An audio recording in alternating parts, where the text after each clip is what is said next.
Fabian Sanelli here from EYS Auctions. I'm joined by our female auctioneers Jessica Brereton and Alisha Hobart to discuss what it's like being a female auctioneer in a male-dominant industry. Welcome, girls. Thank you. Thank you. This is exciting, a little bit different. It's a little bit exciting. I wanted to get you along today to have a really good chat with you both about the differences, I guess, a female auctioneer brings to a male-dominant industry. And I feel that you both provide a lot of benefits in the marketplace, being in an industry where you're surrounded by so many men, but obviously you being females, you provide a really wonderful point of difference to our clients and the real estate market in general. So I guess what we want to do today is we really want to strip back the onion layers and we want to find out your journey and we want to answer some questions where the market can get a really good indication on who you are, why you do what you do, and why you're the best at it. So firstly, I'd like to get a bit of an indication on your journey because this is a bit of an educator for me too. So Jess, talk to me about your journey into real estate and why you chose auctioneering. Well, I've always wanted to be in real estate, always had that in the back of my mind. So when I landed my first gig at a real estate agency in Melbourne, moved down to Melbourne from my hometown, I was fortunate enough to land a job in one of the best agencies in Victoria, always number one in sales and commission. Who was that, Jess? Ray White Furniture Gully. I'm pretty sure they're still pretty up there, number one. So well done, guys. So because of the amount of stock that they were turning over, they were doing like auctions during the weekends. They were doing in-room auctions once a month with like 13 to 15 auctions. I remember standing there and I was like, that's what I want to do. I saw the Auctioneer and it just felt like it made sense to me. Felt natural to you?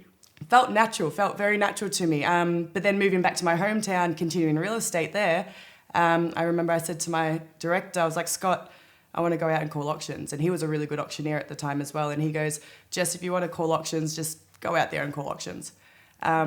Which was a big no-no to me because in my mind, I wanted to be an auctioneer. I didn't want to just go out there and call auctions because that was my reputation on the line, even though it hadn't even started yet. So I went to corporate training, yearly corporate training, but we were just too busy to really hone in on it. So when I decided to move back to Melbourne, landed my job back at Ray White Furniture Gully, I made sure I made time for it. I set aside time, like an hour and a half every single week.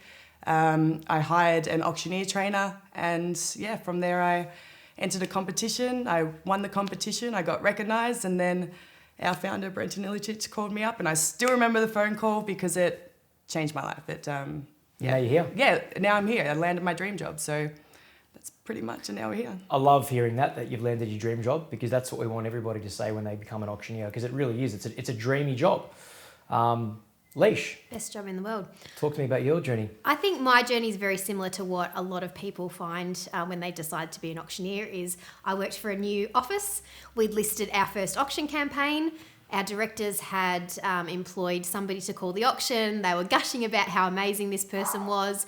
And when they did, when that person conducted the auction, I remember thinking to myself, oh, if that's the standard of amazing, I think I could bring something more because I had a performance background. So I'm a little bit more, I suppose a bit more exciting and a bit more charismatic. You had showmanship, but showwomanship. Yes, exactly. So I wasn't able to do anything at the time. It was 2 years later when I'd moved to a different company that I was very fortunate that they ran auctioneer training. And that's how I started. So that auctioneer training, though, was a very interesting experience. So the reason why I was so passionate to get to the level that I am today is because when I turned up to that class, I was running 5 minutes late, ran into the room, said, sorry, everyone, I'm late. And about 35 men turned around and looked at me. Some looked at me like, what is she doing? Some looked at each other and went, and it was that moment that I went, right, I've got something to prove. That's very interesting actually, because it's hard for me to sort of comment on that being a male, understanding that, I don't know if I'd go as far as saying that intimidation, but potentially that feeling that you'd get obviously being surrounded by the opposite sex and what that can do from you. So it's driven you. Yes. It's driven you to become successful. So I'll get you to continue here. What I'd like to know from both of you as well is, I guess from that, what does a female voice or perspective bring to auctioneering that's different to a man? It's a good question. I think that most transactions for real estate are usually from the woman. So I think that being able to like communicate on a more emotive So do you mean the level- decision making? I think the decision Yep. maker is a lot of the times 100%. is the woman. So being able to communicate with them on more of an emotional level, I think that my descriptions, for example, are a lot more emotive than what some other people are. So I really use the picturing yourselves here on Christmas Day and the children running around the backyard, or being able to see the pool from the line of sight of the kitchen. So all those things that I think you tell really stories tap in. to your market. I do. And I also listen to what the buyers have said in the open for inspection, and I'll often use those bits of dialogue as well, because what that does is when they hear me say that, you actually watch them look at each other going, oh, I said that. And then that just breaks that barrier down, and it makes that sort of communication and that, that familiarity, it just makes it easier to... Jess, what do you think? Female perspective. Yeah. Definitely agree with all of that, but then putting the emotional side of it aside, there's not a lot of female auctioneers in the industry, and every single agent and agency out there is chasing a point of difference as well.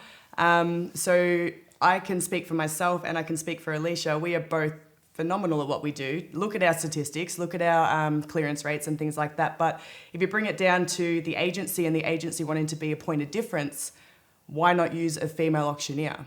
I can tell you now, every single time I go to an auction and I call an auction, there's people in the crowd there that have never seen a female auctioneer. And, when they walk away from that, that's a memorable experience. So from an agency point of view, I agree with Jess. 100% use us as that point of difference, so it's more memorable. Which is interesting because a lot of the times at EYS, we like to always talk about the point of differences that we offer as a business in the marketplace. And we always talk to our clients about the benefits of exploring auction time zones outside the stereotypical time slots. So having a Sunday auction, a midweek auction, a twilight, an interim, whatever it might be, besides a standard typical Saturday between 12 and 2. Having that point of difference, which is what a lot of our clients have adopted, is kind of like the same thing as using a female auctioneer compared to a male auctioneer. There are a lot of clients that use specifically females, and they actually ask us for female auctioneers. And I won't mention any names of clients, but from my perspective, and you would know this, the clearance rates for those clients, regardless of the fact that it's a female, it's more the fact that they're adopting and absorbing a point of difference, but their clearance rates are astronomical. Because they're opening themselves up to something that's different from their competitors, they're able to win more business off the back of that. Do you find that? 100%. And yeah, it is what it is. It's people don't expect it, they see it, they remember it, they want to sell their house, who are they going to call? So Alisha, given the fact that that's what a voice or perspective brings to auctioneering from a female side of things, what about the challenges? Like, talk to me about the challenges that you may have faced or had to overcome over the last few years, decade since you've been in the industry. Well, I've had a lot more challenges because Jess and I were speaking about this the other day, and I've had a lot more challenges than you because 14 years ago, there wasn't any female auctioneers when I made the decision that this is what I wanted to do. So I probably wouldn't think they're really relevant, to be completely honest now, because we have sort of paved the way and it's a lot easier. What I would say is the challenge is probably more that females in offices are scared to ask the question. They don't have the confidence to say, I want to be an auctioneer, because I think they feel that they're going to get laughed at or not have the support from their director or their managers.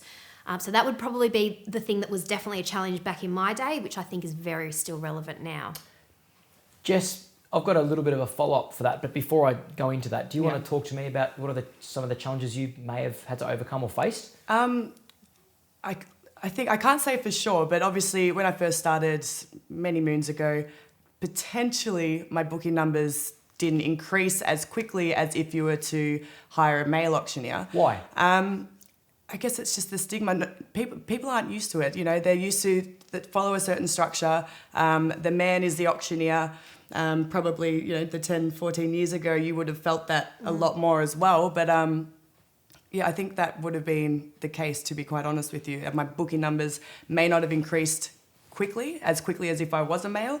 But in saying that now, I've got repeat clients for a reason. Do you know what I mean? Yeah. So I'm forever grateful for my clients. So it's fine, yeah. It's funny you say that, the stigma, because 9 out of 10 auctioneers are male, which is I don't think is a very great stat. 2 out of 7 for EYS. 2 out of 7 for EYS, Yeah. which is awesome. We're embracing the female auctioneer. Yeah. Even my wife always thought that the male auctioneer was the standard, was the go-to. Even before I became the business owner and embraced different strategies and took on board different things with the business, wanted change. She always just thought, oh, female auctioneers, like is that going to work? Who's going to want to book a female auctioneer? And I had to always explain to her, you just watch, you just wait, because it's different. And although people don't like change, a lot of people want something different. And in real estate, having that point of difference is getting an upper hand over your competitors. And that's why we love our female auctioneers, because it gives our clients an opportunity to get one up on their competitors if they want to go down that path.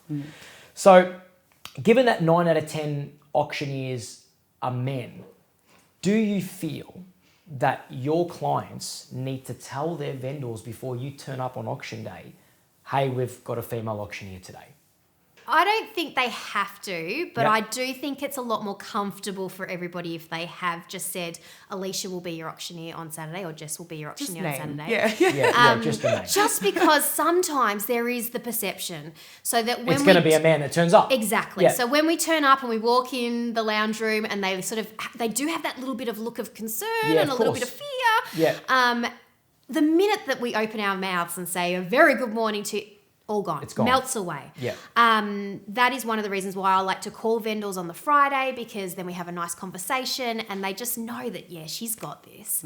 She knows what she's talking about. So that would be... I just love the look. Like, you look out in the crowd, I love the look that you get from people. You sort of gauge the competition, I guess, is what I usually say. But and people's eyes light up as soon as you folks, a couple of minutes from the auction or whatever the case may be. And people's eyes light up and they're excited. They're excited to see what's about fresh, to it's transpose. different. Yeah. They want to know what... Haven't seen this What's before. going on? It's different. And they are. They're excited. Yeah. Which in essence could potentially draw a crowd. Absolutely. Yeah. That's interesting. Well, in that case, if you don't feel they might need to go into such detail about a female turning up, because why would they? You're an auctioneer. It's not like, you're not any different from another auctioneer. Do you find that when you turn up on auction day, that vendors will act differently towards you? Do you think, even buyers, do you feel that buyers might go easier or harder on you? Is there a bit of a leaning more towards one of those sides? What do you think? Because I know as a male auctioneer, it's for me, it's just been consistent now. Like, I get the same sort of treatment from vendors and buyers, because it's, again, I'm in that stigma of 9 out of 10. Where you're not, do you find that the body language and the mindset of your vendors and your buyers are different? I think it can be. I don't let that affect me, I guess, because then it's like we said, as soon as you walk out, hopefully it's over. It's over. But I will say, being a female, you've got that more emotional side to you. You've got that more nurturing side to you. So one of the difference, I guess, could be, like, at EYS auctions, we all drag out those ending bids. We all drag them out quite a lot. It's not different because you're a female. That's no different. But I think the difference there is we're probably able to neutralise any issues that come from that. So the highest bidder, they're going to get frustrated because we're taking our time to establish whether or not all the other underbidders are out or not. But being a female auctioneer, I think there's not as much that we need to stop in the sense of buyers getting frustrated. They don't just externalise smile. it. They don't sweet externalise smile. it as much. Yeah. And I guess you're not expected to retaliate, Exactly. right? Oh, yeah, Yes. exactly. We We're not diffuse expected. the situation. Yeah, we Yeah. can diffuse. Yeah. I know if I get barraged by buyers, I'll tend to be a little bit more, I probably won't use the word aggressive, but I guess because maybe I can, I don't know, I just tend to go a little bit tougher at the buyer. But it might not be a good strategy. Like, I don't know, I'm not even sure if that's the right answer in that instance. Like, it might not be, but as a female, you're able to have that calm, emotional approach where you can, like you said, Alisha, you can tug on those heartstrings. Yeah. And you can diffuse a situation much easier. Did you want to elaborate on that? I suppose when we approach people, and especially sometimes in that halftime meeting when we need to have that sort of discussion, we're not sort of are faced with a brick wall, we're a lot more open. Like people are a lot more open, aren't they? When we're friendly, and they don't feel like we're going to come down on them. So I think that's a huge point of difference as well. That's a massive benefit from our perspective. But I think buyers, I mean, I've had my share of some interesting situations, but I think they would have happened to you, Fabian, as well as Jess or myself. I just think that that's the calibre of that type of person that might try to, ask questions or cut the bids down low quickly. And that's just our job, to be in control. That's what the vendor is paying us to do. So, I think that when Jess said to me the other day, that I landed my dream job, that passion is what we all have, whether we're male or female. Yeah, doesn't matter. That's what we bring to the table. So you touched on it just in that answer then about sort of the benefits of a female auctioneer. You said emotional. The emotional side of things can be a real benefit to you when you get out there. I just want to elaborate on that a little bit. I'd like to ask you if you both, and this might not be an easy answer, but I would like to know from you both, what are the key benefits that you find of being a female auctioneer? Like having an emotional side is one thing.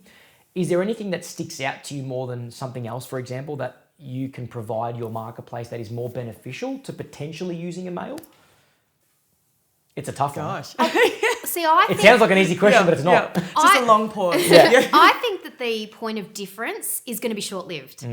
I think that we are seeing more and more females getting out there. So if you want a point of difference, why not take advantage of it now? I don't know. Like Well, you said to me, hang on, just before you answer that, you said to me the other day, Jacinda Ardern. Jacinda Ardern is definitely she's my mantra. I want to be just like her when I grow up. And I just love the way she does a press conference, and she has a big smile on her face, and it's almost like she's giving New Zealand a hug every time she talks. She's got an aura about her. Yes, and I think that is what I'm trying to implement into my auction business, is to be in control, very knowledgeable, but also here to help you. Yeah. It's an emotional experience. Absolutely. Buying a property is an emotional experience. And if you can tap on that a little bit more, being a female, I'm not sure if that's the right wording, but there is that little bit of a difference in a female auctioneer. But like we both said, we're all... It's like when you're a kid and you've got a problem, you go to mum. Yeah. You go to mum, mum will wrap the arms around you. I mean, of course the dads do as well. But it's, the mum is the one that is always the nurturer. The nurturer. So it's like, should I do another 100 bid? Yeah, well, that's... Go on. Just do it. Give it a go. It's really hard for the marketplace to truly understand how powerful it is being a female auctioneer. But I guess that having those almost motherly instincts to the industry is able to provide a completely different perspective on auction day. It's a different level, isn't it? It is. It's a calmer approach. It's a more relatable approach. And it's a more nurturing approach. And some clients will want that aggressive, hard-nosed, dog with a bone auctioneer. Not to say that you both aren't dogs with a bone, because you are. You read the crowd though. I can definitely be fierce when in need. But if you want to try and go difference between male and female, and we're trying to really nitpick, then we can bring that emotional side of it as well. Velvet sledgehammer is what we used to call me. Friendly shark. The velvet sledgehammer. Smile on my face, but I'll make sure I'll get that last $100 out of you. So, do you think we need to change the industry to be more adaptive to the female auctioneer? I don't think we need to change the industry. I think we need to change our mindset. How so? Well, I think we just need to recognise when someone is good at what they do, then they're good at what they do. It shouldn't matter if they're male. It shouldn't matter if they're female. It shouldn't matter who they identify as. It's just changing our mindset to saying, instead of female auctioneer, male auctioneer. If you call EYS auctions, you're going to get a good auctioneer. Correct. A good auctioneer, exactly. Correct. Leish, did you want to tell me what you think? I'll expand on that. So I think that at the end of the day, we're a results-driven industry, and our results speak for themselves. But I do want to touch on one other point with that, is I think that changing the mindset, I'm going to put that back out to the females out there that are auctioneers or that are thinking of being auctioneers. If your staff or your colleagues aren't coming back from a listing presentation with an auction authority and wanting you as their auctioneer, you've got work to do. That's a good one. So I think that, if your colleagues aren't... This is provided that they're already an auctioneer? Yeah, or you're thinking about being an auctioneer. So not having that confidence to take control of their own listing. Well, I think that you need to be the point. You Yep. need to be the point of call. Yep. That when they're in a listing presentation, they are saying, Mr. and Mrs. Vendor, I've got the one for you. She's going to bring it on the day. She's going to engage the crowd. She's going to get you the most amount of money. If they're not saying that to that passion level, then you need to get to that level. So I would put it back to the females that do we need to change the mindset? You have the ability to change the mindset. Well, I guess you kind of answered my next question, and that would be, what would you tell upcoming female auctioneers? Don't be complacent. Oh, just go for it. If you feel in your heart of hearts that you are meant to be an auctioneer, you're destined to be an auctioneer, then you've probably got the skill set for it within yourself. You've probably got the personality for it. So go out there and start training, like we both did, years ago. Training day after day. Talk to yourself in the car. It's not a sign Get of people craziness. to critique you. Yeah, Critique. Like 100%. ask for critique. Film yourself. Watch the it amount back. of things that Yep. you see that you don't even realize you do. You could be walking too fast. You could be swaying. You could be fiddling with You could your be saying papers. now too often. Yes, or repeating numbers in the same way. There's so much that you can hone in on one skill, perfect it in your next auction. If it's not perfected, do it again the next week, and then work on something else.